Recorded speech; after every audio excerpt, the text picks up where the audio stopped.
ഇവിടെ മിച്ച് കലിപ്പില്ലാണ്. Welcome our YouTube channel. നമ്മൾ എവിടെ പോണ? അപ്പോൾ നമ്മൾ മൂന്നുപേരും കൂടെ ഇന്ന് ഫ്രണ്ടിൻ്റെ ഒരു കല്യാണത്തിന് പോയിക്കൊണ്ടിരിക്കുക. നല്ല മഴക്കാറുണ്ട്. ഒറ്റ കുടയെ എടുത്തിട്ടുള്ളൂ 3 ഓഡിറ്റോറിയത്തിൽ വെച്ചാണ് കല്യാണം. അങ്ങോട്ടേക്ക് പോയിക്കൊണ്ടിരിക്കുക. ബ്രോക്കൺ ഗായ് ബാഗ് വരുന്ന വഴി പൊട്ടിപ്പോയി.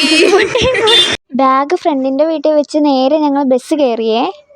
സൺഡേ ആയതുകൊണ്ടായിരിക്കും ഗൈസ്, ഇന്ന് ബസ്സിലധികം ആൾക്കാരൊന്നും ഇല്ലായിരുന്നു. പിന്നെ ലൊക്കേഷൻ നോക്കി ഒരുവിധം ഞങ്ങൾ ഓഡിറ്റോറിയം കണ്ടുപിടിച്ചാണ് അവിടെ എത്തിയത് തന്നെ. ഞങ്ങൾക്ക് 2 പേർക്കും ഒരു സീറ്റ് കിട്ടിയായിരുന്നു. ഞങ്ങൾ 2 അതിലിരുന്ന്. ഇവള് പിന്നെ പോസ്റ്റ് അടിച്ച് അവിടെ കുറേ നേരം നിന്ന്. പിന്നെ അങ്ങനെ ഓഡിറ്റോറിയത്തിൽ എത്തി ഗൈസ്. അവിടെ ചെന്നപ്പോൾ കുറേ കസേര വെറുതെ ഉണ്ടായിരുന്നു. ആൾക്കാരൊക്കെ വന്ന് തുടങ്ങുന്നതുണ്ടായിരുന്നു ഗൈസ്. അതാണ് നമ്മുടെ കല്യാണപ്പെണ്ണ്. കാണാൻ പറ്റുന്നുണ്ടോയെന്ന് എല്ലാവരും സൂക്ഷിച്ചങ്ങ് നോക്കണേ. പിന്നെ കുറേ നേരം അവിടെ ഇരുന്ന് സെൽഫിയൊക്കെ കുറേ എടുത്തു ഗൈസ്. പിന്നെ ഇതാണ് കൊടുങ്കാറ്റിന് മുന്നിലുള്ള ശാന്തത. അങ്ങനെ ഫുഡ് കഴിക്കാനുള്ള സമയം എത്തി ഗൈസ്. കണ്ടില്ലേ, നിറച്ച് ആളായിരുന്നു ഗൈസ്. ഞങ്ങൾക്ക് ആദ്യത്തെ പന്തിയിലിരിക്കാൻ പറ്റിയില്ലെങ്കിലും പുറകെ കസേരയ്ക്കുള്ള പിടുത്തുമായിരുന്നു അവിടെ മൊത്തം നടന്നുകൊണ്ടിരുന്നത്. ഫൈനലി ഞങ്ങൾക്ക് ഇങ്ങനെ സീറ്റ് കിട്ടി.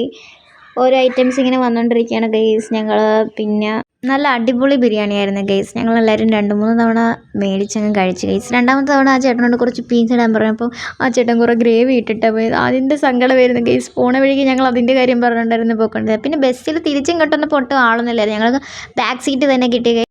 പുറയിലെ സീറ്റ് ഇരുന്ന പാട്ടിനകത്ത് ഡാൻസ് ഒക്കെ കളിക്കുമ്പോൾ അധികം കാണത്തില്ല ഗൈസ്. പിന്നെ ക്യാമറ ഉണ്ടായിരുന്നു. ക്യാമറ എടുത്ത് നോക്കിയാൽ ഞങ്ങൾ ഡാൻസ് കളിക്കുന്നതൊക്കെ കാണാം. പിന്നെ വഴക്കിട്ടാണ് ഗൈസ് വീട്ടിൽ പോയത്. അത് എപ്പോഴും ഉള്ളത്. എവിടെയെങ്കിലും പോയിട്ട് വരുമ്പോൾ ഒരു വഴക്ക് നിർബന്ധമാണ്. അപ്പോൾ അടുത്ത വീഡിയോ കാണാം. ബൈ.